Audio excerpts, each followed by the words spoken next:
Então, amém. Vem para cá, evangelista Robinho. Se coloca em pés, por favor.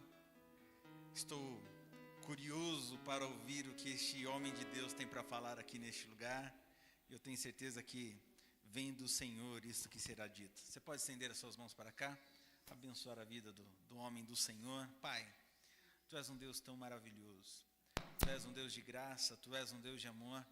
E eu quero, Pai amado, louvar ao Senhor pela vida do meu amado irmão Robinho, do evangelista Robinho, do homem de Deus chamado Robson. Pai de amor, que a Tua graça, que o Teu poder seja sobre a vida do Teu servo, que ele possa ser a Tua boca aqui neste lugar. Pai de amor, precisamos ouvir a Tua mensagem, e eu sei, Pai amado, que virá através da vida do Teu Filho. Eu quero Te louvar, eu quero Te agradecer, e lhe pedir, Pai amado, usa o Robinho com poder e autoridade. Hoje para todos sempre Te louvamos, meu Deus. Amém.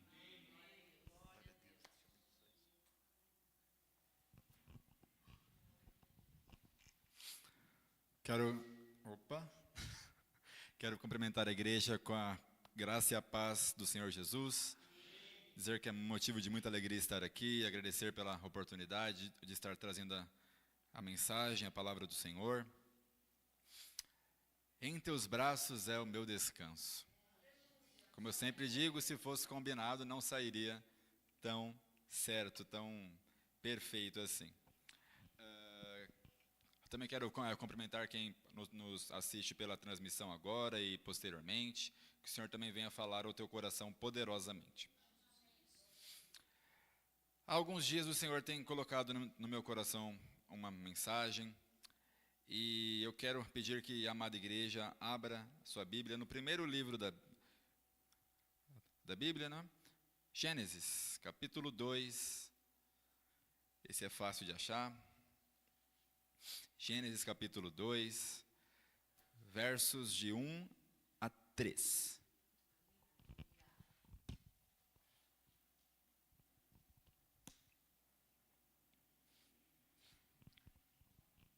Passemos a ler.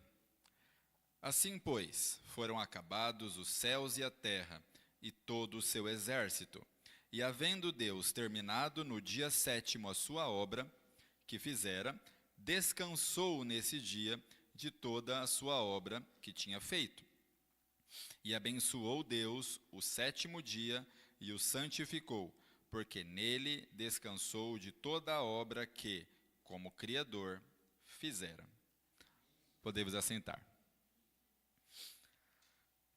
A mensagem que, não eu, mas o Senhor traz para nós essa noite, tem como tema, e aqui é uma frase que acho que alguns aqui já conhecem, e guarde bem essa frase no seu coração. Descanso é ordenança, e cultuar também é descanso. Amém? Como uma introdução, nos primeiros capítulos de Gênesis, capítulo 1, capítulo 2, livro este escrito por Moisés, o autor relata como foi criado o mundo, como o Senhor criou a terra, que no começo estava sem forma e vazia, e o Espírito de Deus pairava sobre a face das águas. Não havia nenhuma separação, não havia ordem, o Espírito de Deus apenas pairava esperando a vontade do Pai, do que seria feito naquela massa sem forma e ainda até então sem um propósito. Relata também como foram feitos os astros, o sol, a lua, as estrelas, como foi separada a luz do dia, da noite, colocando o sol para governar o dia e a lua para governar a noite.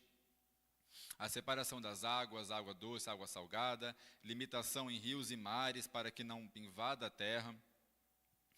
Toda a criação, exceto o homem, já vamos chegar nessa parte, mas toda a natureza e, como a palavra aqui diz, o exército do céu, e nesse contexto aqui, o exército são os componentes, são os itens criados.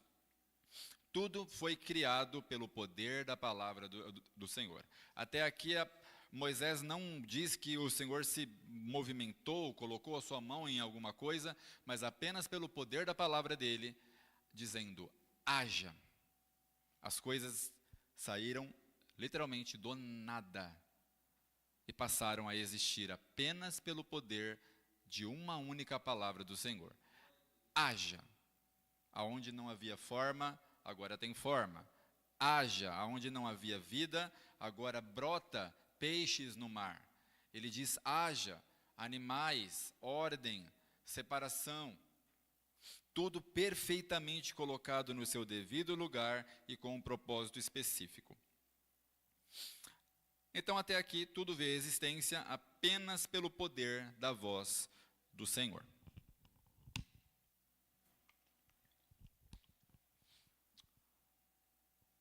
Já no final do verso do capítulo 1, Moisés relata como foi criado o homem. E agora é interessante que o Senhor já não fala mais. O Senhor faz um convite. E aqui é interessante que no capítulo 1, na primeira metade, Deus se dirige diretamente para a criação. Haja, aconteça. Deus Pai para a criação. Surja, separe. Mas quando ele vai criar o homem, a maneira de falar muda. Ele diz: façamos o homem a nossa imagem e a nossa semelhança. Como assim façamos? Aqui o Senhor faz um convite para que a Trindade Santa faça parte da criação do homem.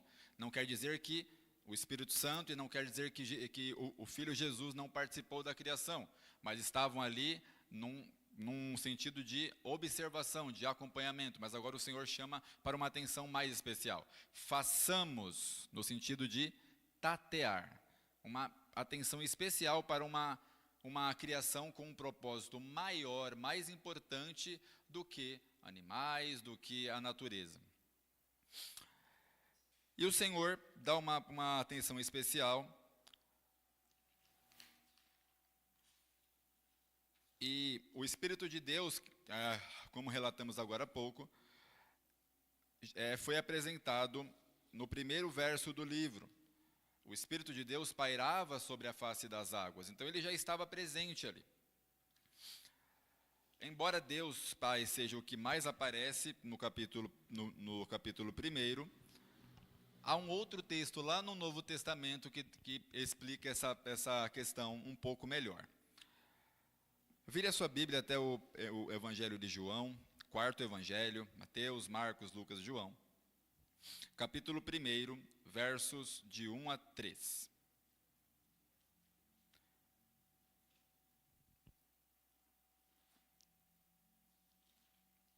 Evangelho segundo relatou João, capítulo 1, versos de 1 a 3. É um texto bem conhecido. Vamos lá. No princípio era o verbo. Talvez na sua tradução esteja a palavra. No princípio era o verbo, e o verbo estava com Deus, e o verbo era Deus. Ele estava no princípio com Deus. Todas as coisas foram feitas por intermédio dele, e sem ele nada do que foi feito se fez. Vamos agora avançar para o verso 14 desse mesmo capítulo. E o verbo se fez carne e habitou entre nós, cheio de graça e de verdade, e vimos a sua glória, glória como do unigênito do Pai. Nesse texto, o evangelista João, o apóstolo João, faz uma conexão. No princípio aonde? Na criação, no Éden. No princípio era o verbo, a palavra de Deus, o nosso Senhor, o Deus Filho, Jesus Cristo. Então aqui ele deixa claro, olha, o Senhor já estava lá, já havia um propósito no homem. Muita gente se equivoca dizendo, o Senhor falhou na criação. O Senhor cometeu um erro e agora com Jesus é o plano B. O nosso Senhor, ele não erra.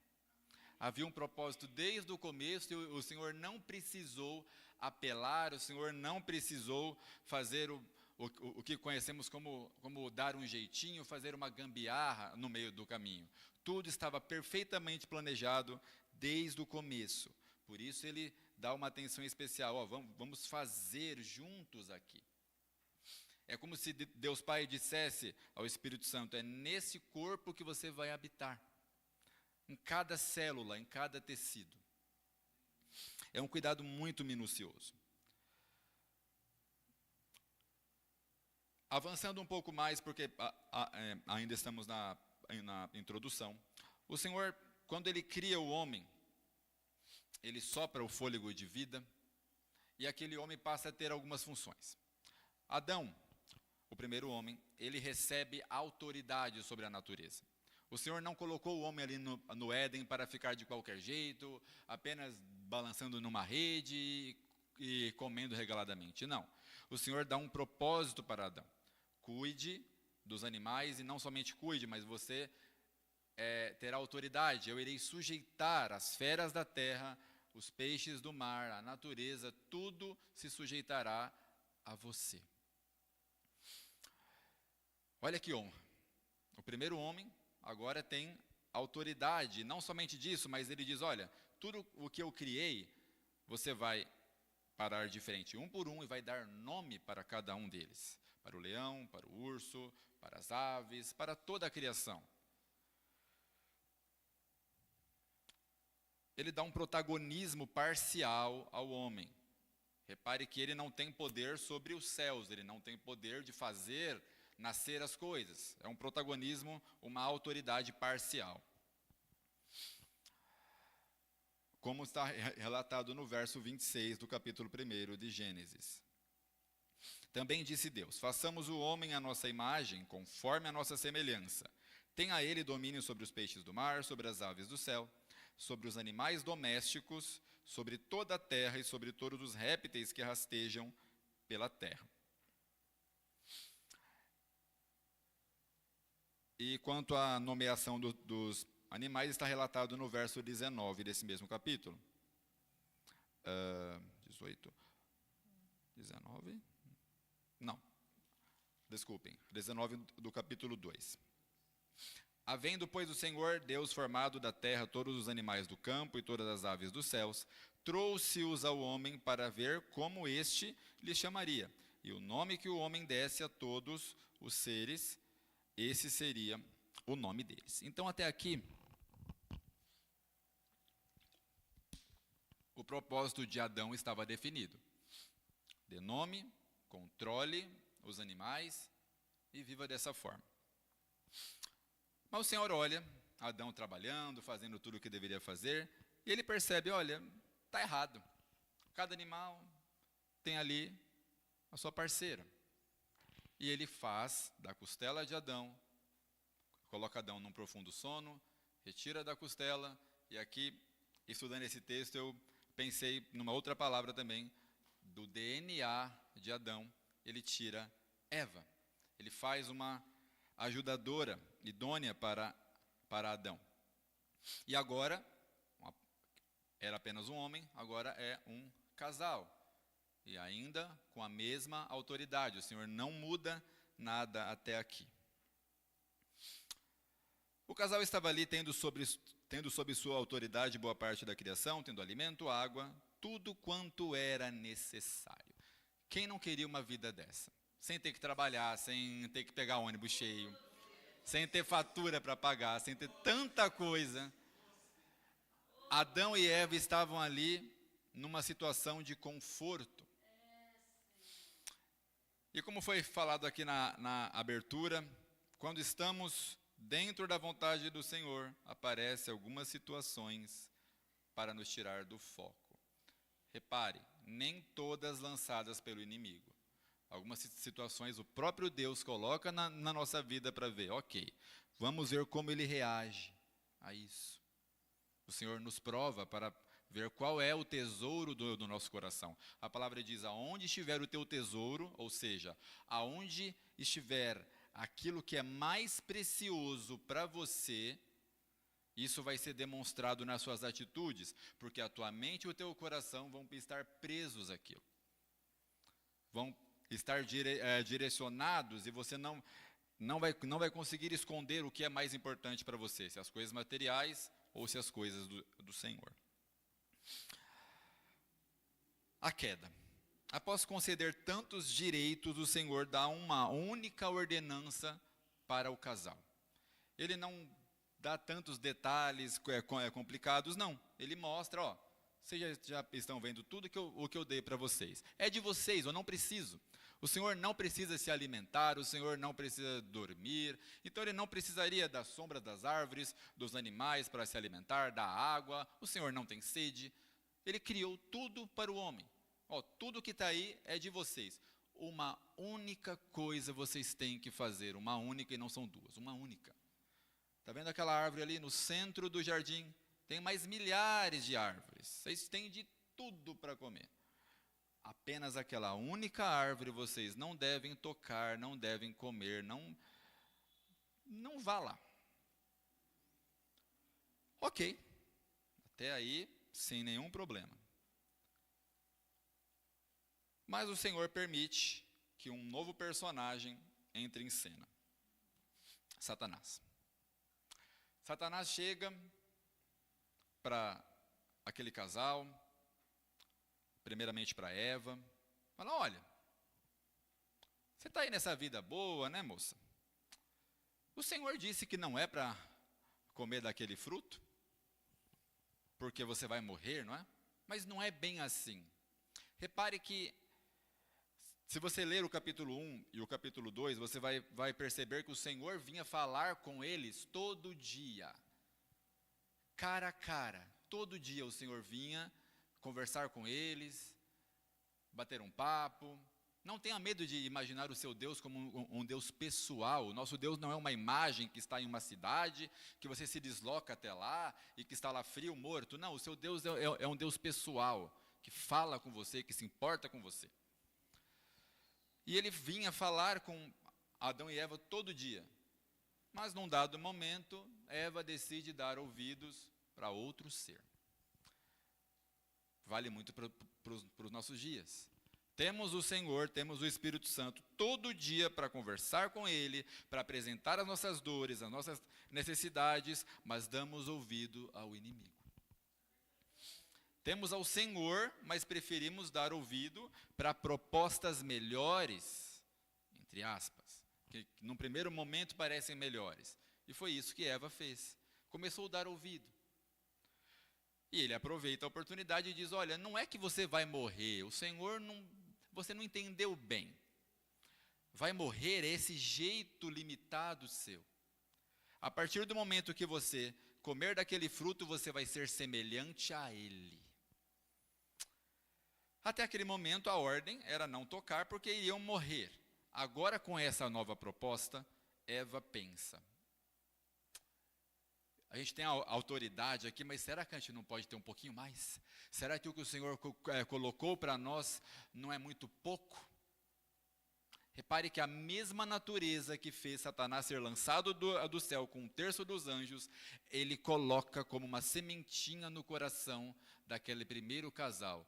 Façam o que eu fiz. Se rebelem. Mostrem para ele que vocês merecem mais do que ele deu para vocês.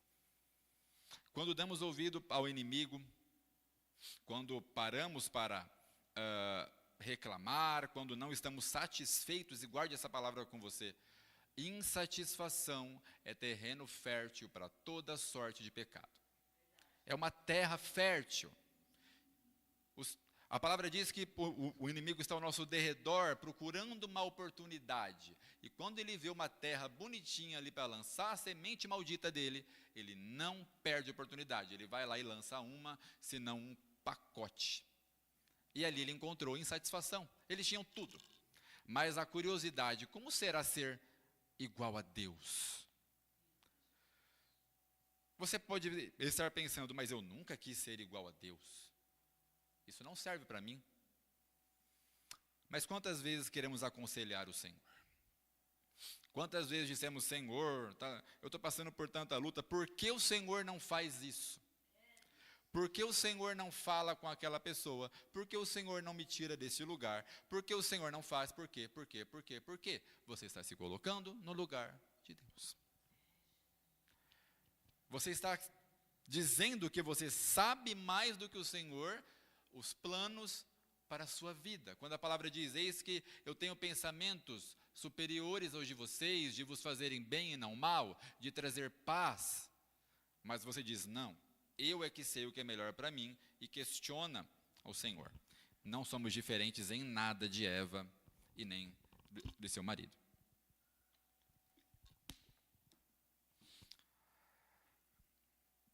O primeiro pecado teve esta natureza: ignorar tudo que o Senhor fez por eles e endeusar a si mesmo. A proposta era muito tentadora. Olha, talvez a gente estava obedecendo por medo. O medo era morrer, não é? Eles nem sabiam como era morrer. Não estava ordenado para eles ainda morrer. Muitas vezes obedecemos o Senhor por medo. Quem aqui na infância não pensava assim, eu vou obedecer ao Senhor, porque senão eu vou para o inferno. Creio que eu não sou o único. Isso é religião. Não devemos obedecer o Senhor por medo de um castigo. Isso não vai te aproximar do Senhor, muito pelo contrário. E Eva percebe que estava obedecendo apenas por medo. Porque quando recebe uma proposta, olha, eu vou ser igual a Deus. Espera aí, mas se eu vou ser igual a Deus, eu não vou morrer. E ela acata. Vai lá, pega o fruto, come. E não contente. Adão, vem cá. Toma o fruto. Desculpa o termo. O babaca, Adão, também ouviu a ordem. Mas bastou a mulher ir lá, oferecer. Ele vai lá, como um banana, e come. Não questiona. Não pergunta para Deus. Deus vinha falar com ele todo dia. Ele podia falar, Eva, ó, isso aí está estranho. Final da tarde o Senhor vem aqui, a gente acerta isso. Não. Entrou na onda dela. E ambos caem nessa proposta. Como será ser igual ao Senhor? Ou até mesmo maior do que Ele? Nos nossos dias, no Éden, o culto era apenas obedecer a uma única ordem. Não se engane, nos nossos dias também é. Se você resumir todo o Evangelho, se você resumir toda a Escritura, se baseia em uma única ordem: reconhecer que somos pecadores, se render ao seu senhorio e viver para Ele. A ordem no Éden era: viva para Deus, não ouça outras vozes.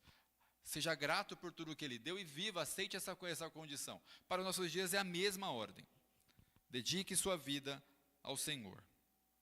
No Éden, Deus colocou o homem e a mulher e os deu o necessário para viver, esperando que viveriam bem e resistiriam à tentação de desprezar o contentamento.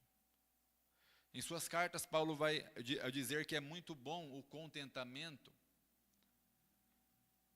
É melhor você ter um bocado pequeno, você ter ali o necessário do dia a dia, do que ter um grande palácio e viver para esse palácio.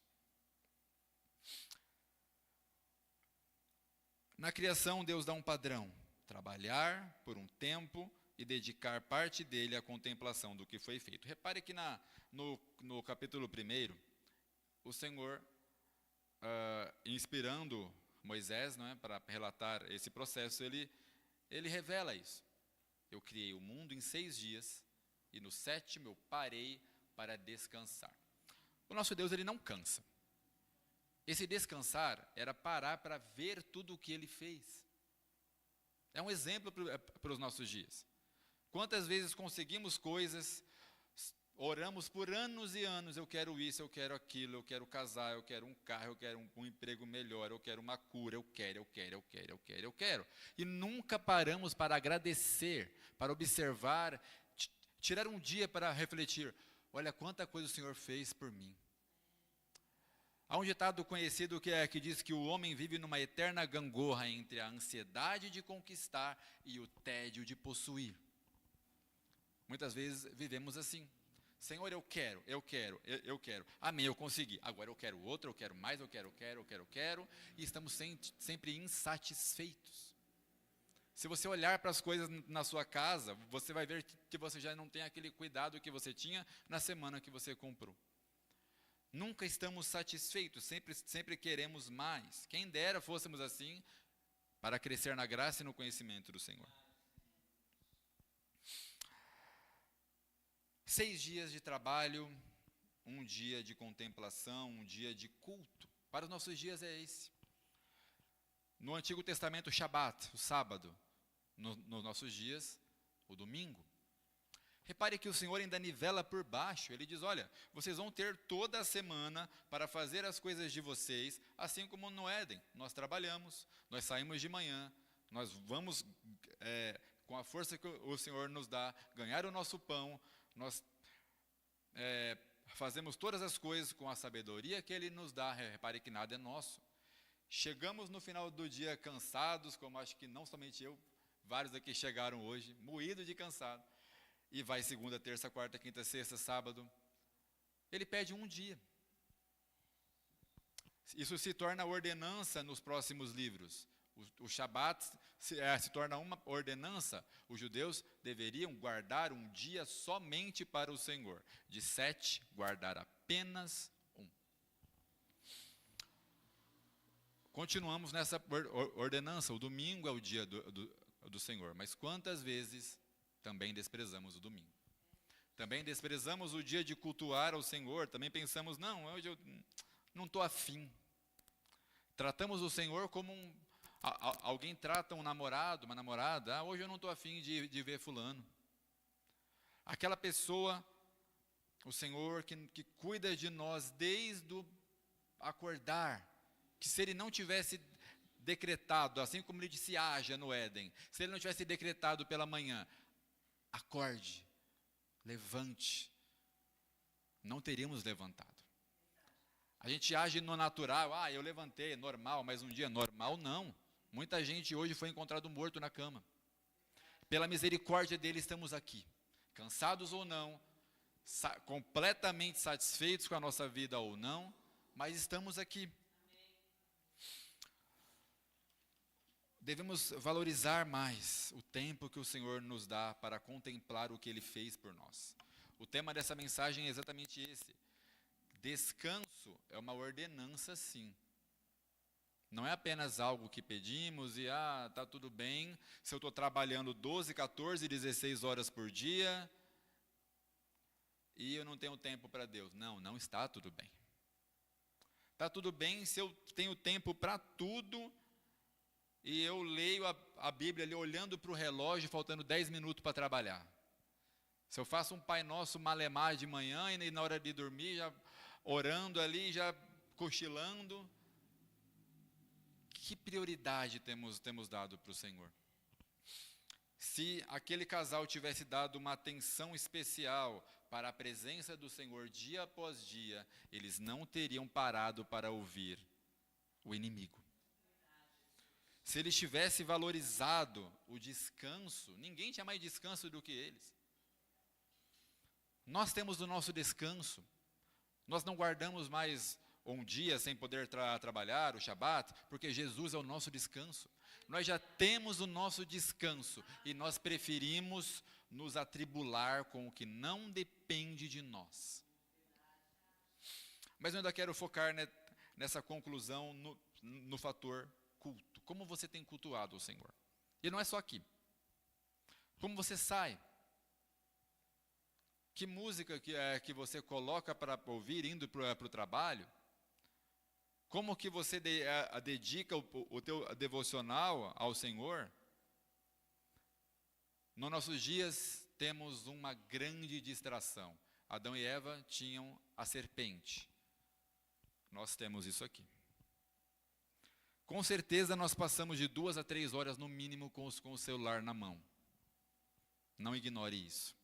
Isso é muito prejudicial. Mas quantos minutos por mês passamos com isso aqui? A palavra que nos alimenta, a palavra que nos fortalece, a palavra que também nos dá descanso. Quando descansamos no Senhor, muita coisa da nossa vida se torna mais leve. Então, que você possa entender essa noite que descanso não é apenas um período do dia. Descanso é uma ordenança. Aprenda a descansar no Senhor. Aprenda até nos momentos de dificuldade, em que estamos de molho, em que passamos por uma situação de dor. Aprenda a usar aquele momento. Eu sempre gosto de testemunhar que nos momentos mais difíceis da minha vida, no sentido profissional, foram 4 anos. Quem me conhece aqui há bastante tempo sabe. 4 anos ali procurando trabalho. Atravessei São Paulo de norte a sul, leste a oeste. Mas nunca houve, em 30 anos de vida, uma época em que eu me apliquei a conhecer o Senhor, mais do que naquela época. Então não reclame se você está passando por um deserto, por um vale, em que a coisa não está andando, processos acontecem, trocas de trabalho, tantas coisas acontecem. E há um propósito, para que você aprenda cada etapa, para que você aprenda a descansar no Senhor. E que você possa também valorizar os momentos de estarmos aqui, juntos. Porque se você se aplicar, não, eu vou cultuar da minha casa, eu vou fazer do meu jeito, você não recebe a força da comunhão. Você vai se abatendo, não, hoje eu não li, hoje eu não orei, está tudo bem, o Senhor entende, e a voz do inimigo está ali. O terreno, a terra vai se tornando fértil. Não caia nessa ladainha dos desigrejados. Não caia nessa ladainha de que eu sou a igreja, de que eu cultuo a Deus do meu jeito. No Éden, aquele casal tinha tudo à disposição. E caíram por não querer descansar. O Senhor tem descanso para cada um aqui. Creio que de alguma forma todos estamos cansados. Ou da rotina de trabalho, ou por uma doença que não cessa, ou por um familiar que você vê sofrer e não se achegar ao Senhor, e que você ora há 20 anos. Mas o Senhor tem descanso. Podemos descansar na tua palavra quando Ele diz que Ele venceu o mundo e nós podemos vencer também. Qual é o segredo? Colocar a nossa vida na mão dEle e dizer, Senhor, troque a reclamação. Senhor, eu não estou entendendo nada do que tá acontecendo. Pode ser o nosso caso aqui presencialmente e de você que está nos vendo aí pelo YouTube. Eu não estou entendendo nada, está acontecendo um problema atrás do outro na minha vida, mas Senhor, eu não quero reclamar. Eu quero colocar a minha vida nas tuas mãos e dizer, Senhor, eu não entendo, mas o Senhor entende. Eu não sei o porquê que esse embaraço... Esse embaralhamento está acontecendo, eu não entendo, mas eu quero descansar, eu não quero entender, eu quero descansar no Senhor, de que o Senhor terá um futuro de paz e de bênção para mim e para minha família. Comece a fazer isso. O mal do nosso século é a ansiedade. Ouvindo um conhecido pastor, ele dizia, a ansiedade é o estrangulamento. Você se estrangula pelo que ainda nem aconteceu e 70% das vezes nem vai acontecer. Você despreza o descanso do Senhor para pensar, mas e amanhã? Mas e a minha conta? Está chegando o final do mês, o dia 5, a dificuldade, e o Senhor está ali. Ei, a voz do Senhor é suave. Se você estiver gritando com você mesmo, se estrangulando, você não vai ouvir a voz dele. Você vai ouvir a voz do inimigo. Você vai se abater, você vai se distanciar do Senhor e cultuar as suas preocupações, as suas dificuldades. Nós, como igreja, não estamos sozinhos. Temos o Espírito de Deus, mas também temos uns aos outros. Crie esse hábito. Se o fardo está pesado, cada um de nós aqui tem uma parcela de culpa. Procure o seu pastor, procure o seu líder, procure alguém também que você tem mais afinidade. E fala, alivia o fardo comigo, divide o fardo comigo, ora comigo. Não estou conseguindo orar, estou nessa fase que eu vou orar e só sai lágrima. Eu não consigo falar com o Senhor, procure ajuda. O Senhor coloca o mesmo Espírito Santo na vida de cada um, assim como ele começa no Éden, o DNA do Senhor está em cada um de nós. Agora, se isolar é desprezar tudo o que o Senhor fez. Ele conhece cada célula do teu corpo. Ele teve o cuidado de soprar o fôlego de vida quando você ainda era um feto. Quando você ainda estava uniforme. Davi vai dizer nos Salmos, o Senhor me criou de uma maneira terrivelmente maravilhosa, e quando eu ainda estava uniforme no ventre de minha mãe, o Senhor já tinha me escolhido. O Senhor me viu uniforme. Isso quer dizer o quê? Era um nada, era uma coisinha enrolada. que muita gente diz que não tem vida, que pode tirar. Mas a vida começa no sopro. Naquela primeira célula que está se formando, o Senhor disse: aí está um meu. Viva. Esse é o propósito que o Senhor deu para cada um aqui. Ele soprou o fôlego de vida para que você viva para Ele. E tome cuidado. Se você desviar o olhar deste descanso, o inimigo vai cirandar com você. Fazer você de bobo. Correr atrás das suas preocupações e desprezar uma vida maravilhosa. Não sem dificuldades, mas com um propósito muito maior para a sua vida. Descansar é ordenança. E viver para o Senhor, cultuar o Senhor, dedicar a sua vida a Ele, vai te trazer o maior descanso de todos. Amém? Agradeço a oportunidade, as palmas louvam o nome do Senhor.